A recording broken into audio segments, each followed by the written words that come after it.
What's going on, everybody? Hope everybody's having a fantastic day, a fantastic week. We are still rocking and rolling here with the podcast. We are on episode number 21 starting today. So, cool stuff there, guys. Got a pretty exciting one. Lots of information here to share with you guys. So, hoping that this is helpful and it encourages you and helps you along your journey, especially when it comes to, breaking through the misconceptions and the misinformation and disinformation and all that is out there when it comes to health and fitness and nutrition and lifestyle. Okay, so that's what this episode is about. If you don't mind, guys, as usual, please like and share the video or the podcast episode, however you're listening to it. It helps a great deal. Even if you just share it with one person, send them a direct message. Hey, check out this podcast. Check out this episode. I think it'd be helpful. Or we were having a conversation about this. So I think, it kind of ties into that. Whatever that looks like, be greatly appreciated, guys. Really helps us, get more exposure, get more information out there, help us be seen, all that good stuff. So that'd be highly appreciated. So moving forward, so today, like I said, we're going to cover this is what I call the 4 pillars of health. Okay, so this is a little sheet that I've made up here recently, and if you're looking at the video, I have an actual printout right here. So this is something that I give all my clients. It basically sums up the key points of health. Basically, like I tell people, if you have this sheet, if you hang this somewhere up in your house and you follow this on a day-to-day basis, just these 4 points, then you're going to be covering 99% of the health benefits available to us. Okay, so the main reason why I did this is it's kind of like a North Star to help point people in the right direction, because I break it down into 4 pillars, and then they all each have 4 bullets on information on what this needs to look like. And so this really just kind of helps clean up the landscape, simplifying things to those things that actually matter the most, because we live in a time, with social media and with influencers and just so much accessibility to information out there, a lot of information that's not vetted or checked or corrected or anything. There's so much noise out there about, how to eat, what you should eat, what your physical activity should look like, and all these tricks and tips and shortcuts and hacks and all these different things that are supposedly promote these different health benefits. But unfortunately, a lot of the people that make a lot of these claims don't actually have any proof to back what they're saying. They don't present you with studies. They don't present you with evidence. You're just listening to what they say and taking that as truth. And there is a lot of good stuff out there. I mean, nothing is new in this landscape. There's some nuances of things that we've learned, as we've continued to study, as we've had more time, with technology in order to perform, better structured studies and things like that. But there's still just so much noise out there. And I want to help clear that up for you guys, because a lot of what's out there, a lot of what's promoted, a lot of the books, a lot of the little secret and tips and tricks just really don't make that much of a difference in the end. And even if they do have a slight difference, if we're not covering these 4 points and this isn't solidified, none of that stuff is going to do anything. I don't care what the supplement promotes to do. I don't care what the little hack promotes to do. I don't care what the piece of technology or this product that is being pushed to you can do for you. If you're not covering the most important things, none of that's going to be useful to you. So let's make sure that we get these 4 pillars down, that we have a clear understanding of that. And then, if you want to add any other things to your regimen that you may feel promote better health for you or make you feel better or whatever it may be, by all means. But we got to stick to the basics. You got to build a solid foundation, and then you can build the house on top of that. You know what happens if you build your house on sand and the storms come, as the Messiah said, that the house is going to fall apart. But when you build it on a solid foundation on the rock, the storms come and the building is upheld. So these are the rocks that we're building our health on. And we're going to start with number 1, which is probably one of the most important ones, just because it's so prevalent to us and there's food everywhere and it's just a huge part of our life and our society, and that is balanced nutrition. So pillar number 1, balanced nutrition. So I'm just going to go through these bullet points, and then I'm going to give you guys a little bit more information on each one, just, kind of whatever comes to mind. So like I said, number one is balanced nutrition. All right. So the first bullet point, of course, as I always start with everything, is protein consumption. Okay. The most important thing that we nail down with our nutrition is protein consumption. So we want high quality protein, and I put about, roughly a gram per pound of desired body weight. Okay. So high quality protein is going to be basically your animal products, your dairy, and your whey proteins. Okay. Plant proteins are decent, but they're lacking some of the essential amino acids that our body needs to actually utilize that protein. Most of them are considered as incomplete proteins. And so they're not providing that high quality, ample amount of amino acids, which is the broken down form of protein that our body needs to actually utilize that nutrient. So I put about 1 gram per pound of desired body weight because I feel that's really important. A lot of the recommendations, like for example, right now the government recommendation is about zero point 0.8, 0.7 grams per kilogram of body weight. So that's quite a bit less than what I recommend. And basically that's what's considered an RDA. That's like basically your bottom line of consumption. Like if you consume less than this, you may have health issues. So consuming at least this much is probably going to help you prevent some of the deficiencies that come from a lack of protein. So I like to shoot for that. And then again, I put desired body weight because that's very important. If someone is, let's throw a number out there, they're 300 pounds and they want to get down to 200 pounds. So they have 100 pounds that they need to lose. Well, the amount of protein that their body needs isn't based off of their body fat. It's based off of their lean mass, which is going to be their muscle, their bone, their skin, everything else outside of your fat mass. Or sometimes it's called fat-free mass. And so that's what our protein needs are based off of. So if someone is 300 pounds, they don't need to eat 300 grams of protein if they would be at a healthy weight at 200 pounds. They could probably aim for around 200 grams and be perfectly fine and get all the health benefits, including the muscle building benefits from protein. Okay, so that covers protein. Like I said, you can go under that, you can go above that. Either way, you're going to be in a good range if you're somewhere close to that number. Okay, pretty easy to kind of guesstimate as you're making your food selections throughout the day. The next bullet point under balanced nutrition, plenty of fruits and veggies. So I recommend about 2 to 5 servings of fruits or veggies per day. This is going to cover, each meal and, maybe even throwing a snack in there like some berries or an apple or something where you're going to get those nutrients. You're going to get the fiber. You're going to get all these health benefits from that, plus the satiety effect, because fruits and vegetables are very low in calorie for the amount of volume that you get to eat. Like compare, how much broccoli you can have to match the calories of a chocolate bar. You'll probably never be able to eat that much broccoli in one sitting. So same thing with all your fruits. Even though some of them are higher in sugar and they get demonized for that, it's not a bad thing because they're still low in calories compared to all the processed foods out there. And you couple that with getting tons of nutrients with it, which is going to help benefit your health in other ways. So it's really a win-win situation. And again, because they're low in calories, you can eat quite a bit more volume of them, which is going to fill up your stomach more. It's going to make you feel full longer, which is going to help minimize the unnecessary snacking and things like that end up putting us way too many calories per day. And then also help us to be in control when it's time to eat our next meal. So lots of benefits to having plenty of fruits and veggies in your diet. The next bullet point is mostly minimally processed whole foods. So I say mostly because there's a balance, okay? It's not that ultra processed foods are inherently terrible for you and they're, demonic and they're going to kill you. None of that's true. The simple fact is ultra processed foods are extremely tasty. They're made to be extremely tasty.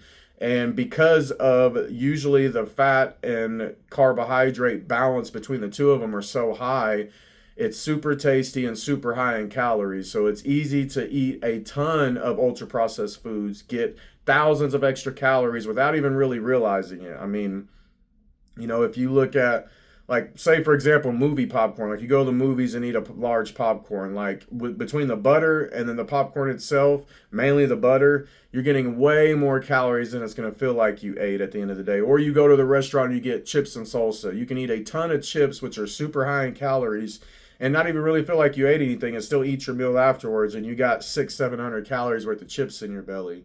So, that's why we want to stick to mostly minimally processed whole foods. So I always tell people, the 80-20 rule is pretty legit. Anywhere between that 80 to 90, that 20 to 10%, to where, a good bulk of your foods come from whole foods. That's your animal foods, your fruits and veggies, and your, minimally processed whole grains.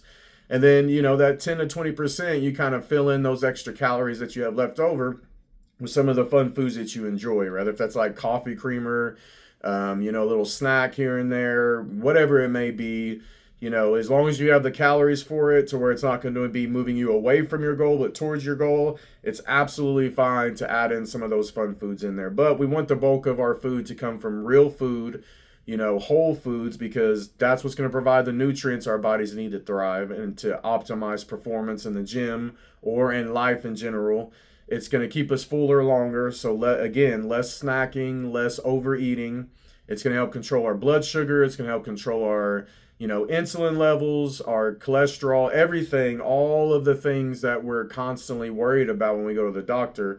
A lot of those situations can be controlled or mitigated by just structuring our diet in a way that's healthier with those whole foods. And then, like I said, sprinkle in some of those fun foods so you keep your sanity, keeps you from binging, and you still enjoy life. Because again, these foods are not evil. The food companies making them are not evil. They're just really good at creating products that people really like to buy over and over again. That's like kind of the purpose of business. So if we have that understanding that, hey, these foods aren't out to kill us, these companies aren't out to kill us, but they are there to make a buck, and they're going to create products that are extremely tasty and make us want to overeat them, so we keep buying them faster and faster, then it's a little easier to make wholesome, proper, nutrition decisions without all the political garbage that's out there against food wars and everything else out there. All right, so that's 3 points. The last one here is hydrate according to thirst. Okay, this is part of nutrition. It's important. Now,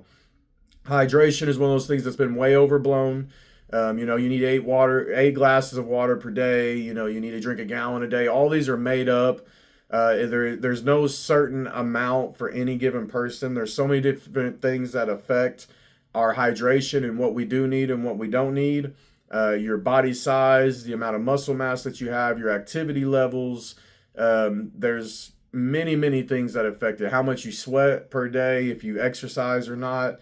So hydrating according to thirst is a pretty good way to just kind of standardize your hydration. Because if you have a day where maybe it's freezing cold outside and there's ice out there and you're not really moving around much, it's your day off of work, you're just kind of hanging around with the family around the house, you're not really exerting yourself, you're not doing anything difficult, so your need for hydration is going to be a lot lower than if it's 100 degrees outside, you've been working on the yard, and then you go to the gym and train for an hour and a half. Like, you're going to be sweating a ton, you're going to be losing a lot of electrolytes, you're going to be losing a lot of water. So the hydration needs on those days is going to be a lot different on the days where you're sitting around doing nothing. And so our bodies are very efficient at letting us know when we need something, especially something like water or hydration. So there is a thing that people talk about that, sometimes we can confuse hunger for thirst. Sometimes we're not really hungry, we're just thirsty. So those cues can be kind of mixed up, and there's probably some truth to that. But, you can always fix that by, if you feel like you're hungry, drink a glass of water, drink some water. If you're still super hungry, you're probably actually hungry. But if you drink according to the thirst, you're going to be covering most of your needs. Now, if you're doing something like you're sitting in the sauna, or again, you're doing an outdoor sport or a super high endurance sport or something like that that's very exerting, you probably need to increase your hydration. That's something that you want to work with a sports coach, or just kind of educate yourself on sports nutrition when it comes to hydration. But just for general health purposes, listen to your thirst, and that's going to cover most of your needs. And a side note on that, all of the liquids that you drink account for your daily hydration. A lot of people think it's just water, and then at your coffee, your diet sodas, your juices, your teas, your milk, all these other, your protein shakes, all that other stuff isn't adding to your hydration, but it actually is. It doesn't matter where the water is coming from. And that's, again, another benefit of having plenty of fruits and vegetables, because fruits and vegetables are mainly water, anywhere from 70 to 95% water. So you're getting a lot of your hydration needs from your food as well. So really anything that you eat has water in it to some degree. But again, those fruits and veggies are going to contain way more water, which is going to help with your hydration, okay? So that covers our balanced nutrition. Like I said, you stick to those 4 points, you're covering almost all that you need in order to live a healthy life when it comes to your nutrition. So high quality protein in an adequate amount, plenty of fruits and veggies, minimally processed whole foods mostly, and hydrate according to thirst, all right? So now we're going to move on to point number 2, or pillar number 2. So pillar number 2 is physical activity, okay? Now, when I say 1, 2, 3, 4, these aren't exactly in order, because depending on your life, depending on who you are, some of these may be switched around. We're just going down the list. So like I said, number 2 is physical activity. So bullet point number 1, 2 or more days of resistance training is what I recommend, okay? So we know through lots of literature that training each muscle group around 2 to 3 days per week is going to give you the majority of the muscle strength and muscle building benefits that you're going to get from strength training. So you could do more than that if you like to be in the gym, you like the lifestyle, and you can break down your training split or what muscle groups you're training, how much volume you're training each muscle group in each training session. You can break that down more in order to get more than 2 or 3 days. But if you're time restrained, if training just really isn't your favorite thing to do, it's just something that you want to do for the health benefits, whatever the situation may be, that you can't do more than 2 or 3 days. If you can get even just 2 days, then you're doing fantastic. And guess what? Even if you can't get the 2 days, if you can just do 1 day, that's way better than none. So don't feel like, oh, well, I can't do 2 or 3 days, or my body can't handle it. Start with 1 day and just do that consistently. And then as you get used to that, and that becomes a habit, and your body adapts to that amount of work, then you can try increasing to 2 days or 3 days or whatever you want to do from there. But cover that 2 to 3 days per week of resistance training, lifting, even if it's body weight exercises, whatever it is like that. That's going to cover your strength, your bone density, your, metabolism, all the benefits that come from building muscle and having muscle, you'll accomplish with that amount of work, okay? It's not super difficult. It could even be a 30-minute workout. It can be a 20-minute workout. You just do a circuit training twice per week. Boom. You can do it when you wake up, before bed, on your lunch break. Lots of ways to work it in, so it doesn't have to be an excuse, especially the one that I don't have time, because we all have the time, let's be honest. All right, next up, bullet point number 2, cardiorespiratory training 2 to 5 days per week. So there, especially in the fitness world, fitness industry, there's been a lot of back and forth on cardio, if we should be doing cardio, if we need to, if it's a waste of time, if you should just lift, and people are all over the place. Usually the people who promote no cardio and just lifting are the people who just really don't like cardio. And then you have the people that say you absolutely have to have cardio. I'm kind of like the middle ground. So I think it is very smart to have it in your program or in your routine, especially if you have a more of like a sedentary job where you're sitting at a desk or you're just not moving around very much. Or, especially as we get older in age, where we need to be more concerned about our heart health. That can be more important. We also know that for the female population, it may be a little bit more important to have cardiovascular training or cardiorespiratory training in your program, because women are typically more prone to things like diabetes, heart disease, basically all of the metabolic diseases. Women have a higher risk than men inherently, unfortunately. So maybe even more important there. But I do think it's important because there's lots of benefits to cardiorespiratory training, okay? You have the heart health benefits, you have blood flow benefits, you have, warming up muscles, joint health. There's so many different things that have benefits, but the main one is heart health, because our heart's constantly ticking, it's constantly beating, it's a muscle like any other one, and it needs to be strengthened and kept strong. And also, if you're an avid lifter and you're like, hey, I don't want to lose gains, and, I don't have time for cardio, whatever, cardio sucks, whatever it is. Like there's lots of benefits to having cardio in your program if you're trying to get as jacked and as much muscle as possible, because the more healthy your heart is and your lungs are, the harder you can push in the gym. If you're super overweight or you're really out of shape, like your cardio endurance is really bad, it's definitely going to affect your performance in the gym. You're not going to be able to lift as hard, you're not going to be able to lift as long, you're going to gas out a lot faster.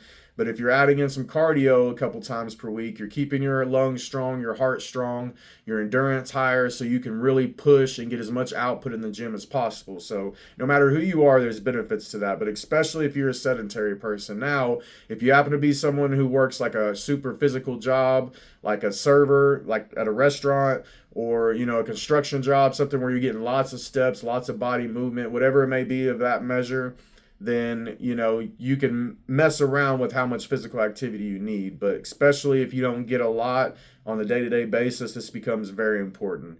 Bullet point number three, highest daily step count that you can sustain. Okay, daily step count, getting steps in has become very popular in recent years, and I'm so happy about that, because it's so important to get that regular daily movement throughout the day. But then you get into some of the talks of, well, you need to be getting 10,000 steps per day. Everybody should have 10,000 steps a day if you want to be healthy. Well, if your lifestyle, between work and outside of work, you normally only get 1,000 steps per day or 2,000 steps per day, the chance of you going from that to 10,000 steps and sustaining that to actually get the long-term benefits of it is slim to none, okay?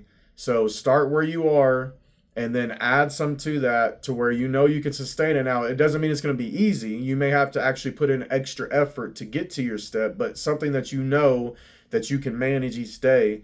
As you get used to that, then you can always increase it, because up to a certain point, probably like 12 to 15,000 steps, the more the better, okay? So if you're at 6,000, it would definitely benefit you to get to 8,000, but increment your way up so that each total that you get up to, you're able to sustain that, so you can keep pushing forward and keep that baseline of physical activity. So walking is so important.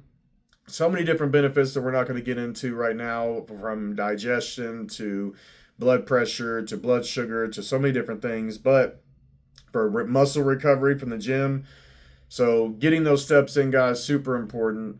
Now, bullet point number 4 is choose fun activities to prevent being too sedentary. So we got to have fun, guys. Like, using our bodies to have fun is one of the biggest benefits of having a body that's able to do things. So rather if it's playing sports with your kids, getting outside, going on nature walks, hikes, picking up a physical hobby on the side, going outside, throwing the football, whatever it may be, going bike riding, there's so many different things, so many different ways that we can incorporate physical activity that don't involve sitting on the couch looking at a screen all day. So, going shopping and window shopping and just walking around, like things as simple as that, are ways that you can increase your activity levels and things that you enjoy, okay? It doesn't always have to be stationary, steady state cardio on a treadmill or elliptical, okay? You can get your cardio in so many different ways. You can get your physical activity and your steps in so many different ways that you enjoy, and now you're getting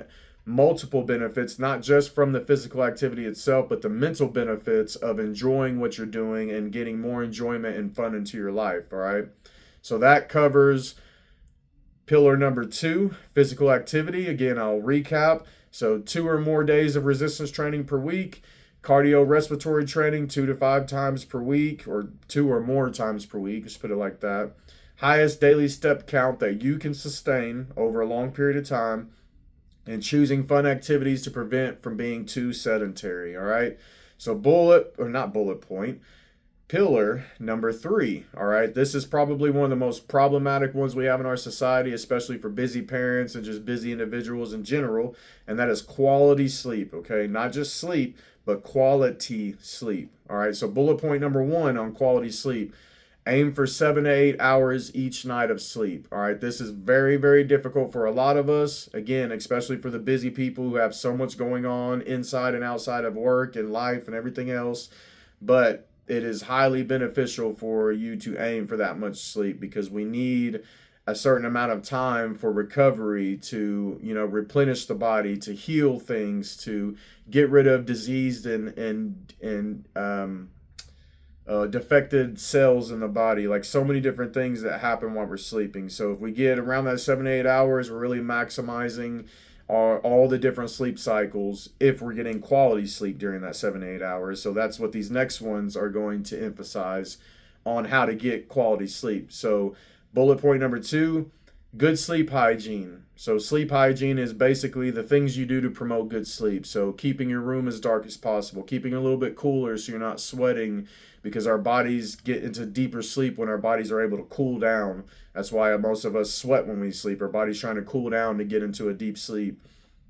You know, making sure that you're comfortable while you're sleeping, that you have a good mattress, that you have good pillows that support your cervical spine and whatever else you may be having going on. Things like that is going to be where good sleep hygiene come in. Bullet point number 3, engage in calming, relaxing activities before bedtime. So before bed is not a time, to get riled up, to, watch your favorite horror movie or suspenseful movie.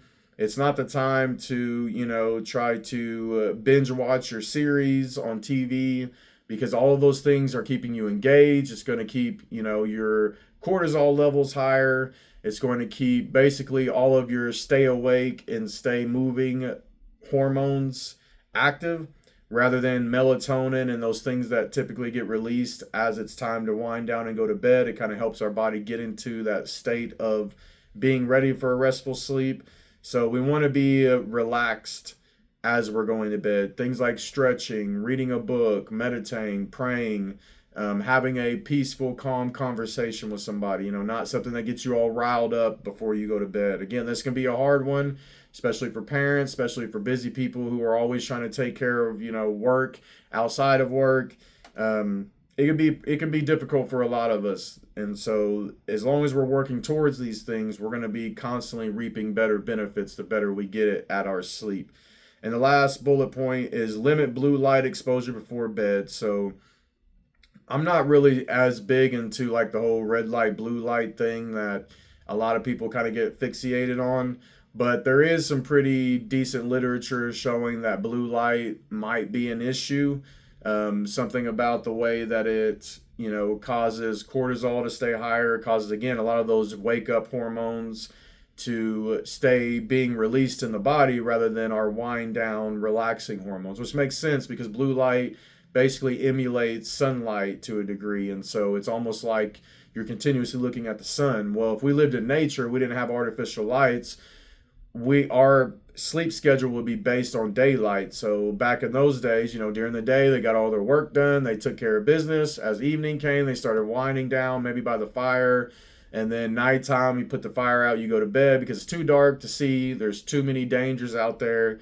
And this is the time where you sleep. Sunrise starts coming up. You start waking up. And our bodies are in tune with this system of daylight and nighttime. So now that we live in a time of artificial lights, we live in a time where things are always going on after dark. Our bodies have not adapted to this change. We're still based off of the daylight and nighttime system. So the more that we limit blue light exposure, the probably better we're going to be able to fall asleep and getting to that deep sleep stage. So that pretty much covers the main points on sleep quality. There's some other things we can touch on when it comes to like what you eat before bed or if you do or don't eat, but we're not going to get into any of that. We're just going to keep it simple. So again, to recap, quality sleep, 7 to 8 hours of sleep per night, preferably, good sleep hygiene, engage in calming, relaxing activities before bedtime, and limit blue light exposure before bed. All right, so that covers pillar number 3. Now we have one more, and this is probably the most underrated, the most undervalued possibly aspect of our health, especially in the times that we live in where we're all like literally just running off of stress hormones 24/7. And this is stress management. Okay, it's pillar number 4. So bullet point number 1, try to avoid unnecessary stress. So a lot of the times when we're stressed out, when we're going through things, when our anxiety is high, is because we're stressing about things that are not necessary in the moment. Rather, if it's something in the future that we can't do anything about right now to affect, we're just thinking about it. Rather, if it's something that's completely out of our control and we're just thinking about it, yet we can't change it. If it's something that isn't really our burden to carry, but we're carrying it anyway, so now it's affecting us on our daily life. All these different examples are unnecessary stresses that we tend to put on ourselves without realizing it. Even unnecessary stresses like getting way too engaged over a ball game that you're not even playing in. Like, I like sports, don't get me wrong, and I'm not so happy when my team loses, but if I'm stressed out and my anxiety's high over a ball game that I'm not even playing in, it's really not doing me a service all that much. So again, I'm not saying to avoid sports and cheering for your team. Just realize that some things aren't worth stressing about. Some things aren't worth being upset about. And really, if we just focus on the things we can control and we can impact, we'll remove a lot of unnecessary stresses off of our mind. All right. Bullet point number 2, engage in enjoyable activities often. So again, it's promoting that sense of happiness, that sense of joy, of enjoyment of life, passion, things like that. So it doesn't matter what this isn't about physical activity, although those are great ways to and great activities to engage in. But this could be anything that brings you enjoyment: reading, writing, video games, whatever it may be. I'm not against video games as long as it's in control. It can be obsessive for sure, but it can also be no different than watching a 30-minute TV show to play a game for 30 minutes. So, okay, let's be real about that one. Like, quit hating on the video games, guys, unless you play them all night. That's a different story. Or you're not taking care of your business because you're too busy gaming, different story. But whatever those activities may look like, gardening, walking your dog, playing with your dog, whatever it may be, do those and do those as much as you can. And that's really going to help you reduce your overall stress levels. Number 3, nurture and prioritize healthy relationships. So relationships have a big impact on our stress levels, on our life, on our enjoyment in life. All of those things. We find a lot of purpose in our marriages, in our parenting, in our friendships, and our relationships with family, things like that. So making sure that we're nurturing and prioritizing those relationships is super important. It helps life go much smoother. It helps us have more purpose when it comes to other people, benefiting the lives of other people, and really helps reduce stress because we're creatures that are made for community. We're made to bond with people. We're made to be close to people. So nurturing those important relationships can really help you manage your stress levels. And the last part on this goes more into the mentality side of things, and that is control negative thoughts and self-limiting beliefs, okay?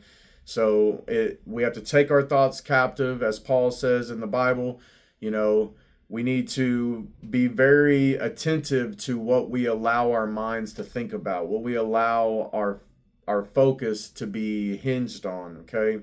Because it's so easy to be negative about ourselves. It's so easy to beat ourselves up about any of these pillars that I'm talking about. You may be doing it right now, like, oh man, definitely missing on the nutrition. Oh man, the physical activity, I could do so much better. My sleep, yeah, right. Stress management, now I'm stressed out just hearing this. Like, it's very easy to have those negative thoughts. So we got to take those captive, dish them out, get rid of them, and then replace them with positive thinking, but self-belief, self-encouragement, self-affirmation, things that are going to build you up, because not only is that going to help you be more productive, help you enjoy your life more, help reduce your stress levels, that's going to overflow and pour out to those around you, where they start feeling more positive. They start believing in themselves because they see how much you believe in yourself. And it's super important, super helpful, and really it can be the difference between success and failure at anything that we do in life, is what we believe about our own capabilities, about our environment, about society, about our life, about our faith. All of it, like the way that we think, the way we perceive, is so important. Perception is life. Perception is reality. Like, what you perceive to be true is going to be true in your world, and it's going to affect every part of your world. So if you feel and you believe that you're a failure, that you're just meant to be obese, that you're meant to be unhealthy and weak and sick and brittle, you're always going to be like that. But if you believe that you're supposed to be strong and healthy and wise and energetic and fun, and you start working towards those things, not just thinking it, but turning it into action, it's going to change your entire life. But it always starts with a thought. It always starts with what we believe, especially for people out there that have big transformations that they're wanting to accomplish, or they're really trying to undo or recover from serious health conditions that they've got themselves into. The way that you believe what you can accomplish is going to determine if you can do it. If you do not believe in yourself, it's very unlikely that you're going to be successful at whatever you're trying to do, okay? So super important, guys. So there we have it. To summarize the pillar number 4 of stress management, again, we have avoid unnecessary stress, engage in enjoyable activities often, nurture and prioritize healthy relationships, and control negative thoughts and self-limiting beliefs, okay? So there you have it, guys. That is the Transformed Health Initiative, 4 pillars of health. Like I said, if you take what's in this episode, you take what's on this sheet of mine, and you apply these 16 bullet points, these 4 pillars broken down into 16 points, and you apply this to your life on a regular basis, not being perfect, because none of us are, none of us get all this right, but these are your goalposts that you're aiming for.